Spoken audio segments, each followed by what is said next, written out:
So, good day guys. So, in this video guys, mag-unboxing tayo ng nabili kong monitor sa Lazada guys.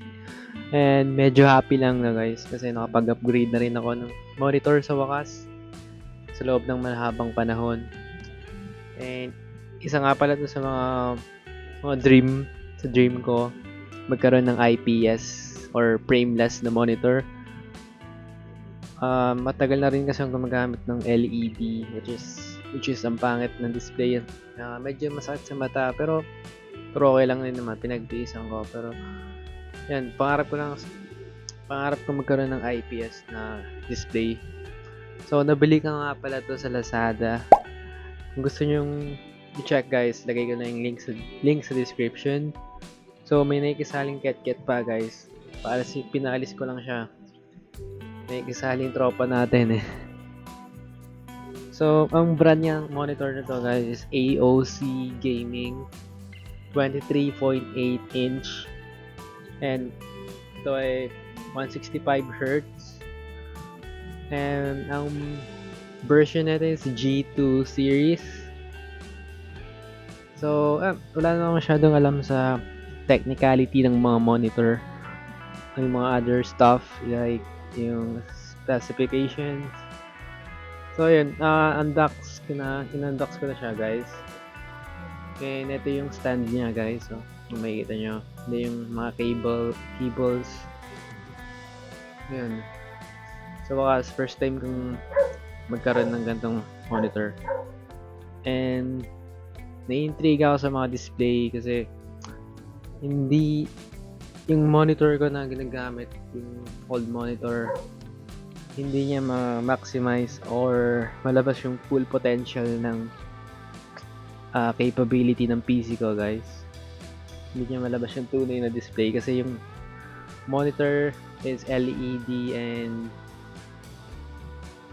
hindi siya IPS. Tingin ko yan, pero parang yan, hindi niya malabas yung full potential niya. So yun, nanood rin ng mga review sa YouTube and some minimal search sa Google and ma-maximize mo talaga yung full display ng PC mo kapag naka-IPS display ka. Mas maganda yung Barbient tawag doon, Barbient, they call it Vibrant color. Yan, basta yung malinaw na kulay.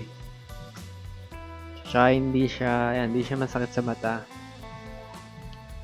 So, ayan. Inaisa-isa ko nang tanggalin yung mga parts. Pasensya na kayo, may baby oil na kasama sa video. So, ayun na, tinanggal ko na lahat ng parts and hinuli ko yung pinaka main event, which is the main screen.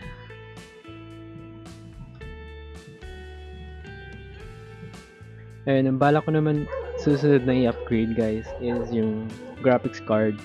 Actually wala pa lang graphics card yung CPU guys.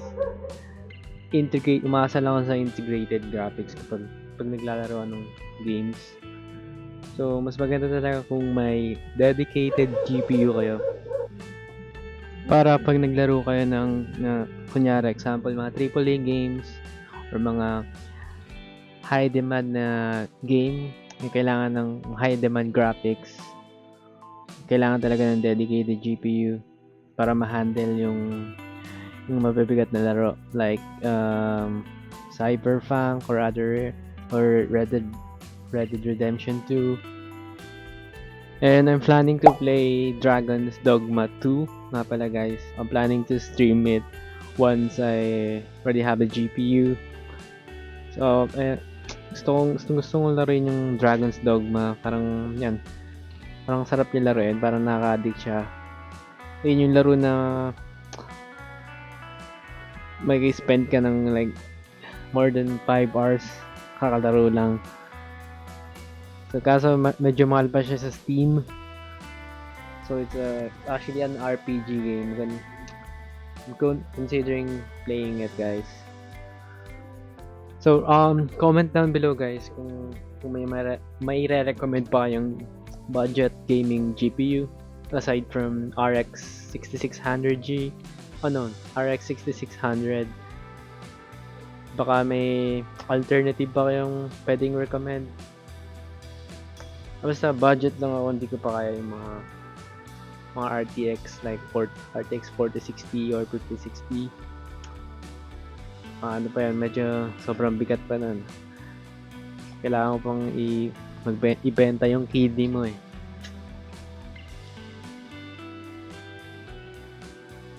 So, ayun na guys, na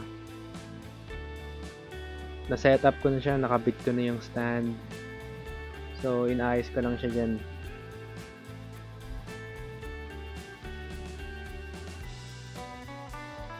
So, ayun na nga. Ito nga pala yung current setup ko guys. At na-setup ko na yung monitor. Eh, hindi pa ako makapag dual monitor kasi kulang pa yung saksakan. So, maybe in the future, mag-dual monitor ako. For now, one monitor muna.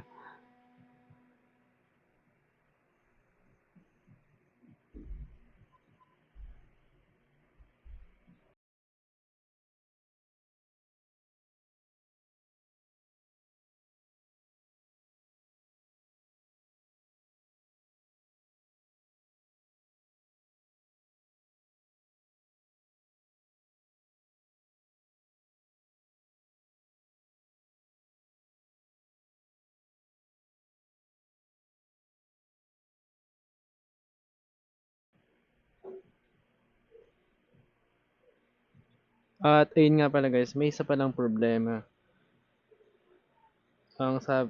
Kaya pala hindi ko ma-maximize o magamit yung 165Hz kasi kailangan ng dedicated GPU. So ayun, tingnan mo. Ang pinakamataas lang is 144Hz. Hindi nyo makikita yung 165Hz kasi need yan ng dedicated GPU plus ayun, yung gamit ko na HDMI is HDMI 1, basta yung pinakamababang version. Ang required is HDMI 2.0 or HDMI 2.1.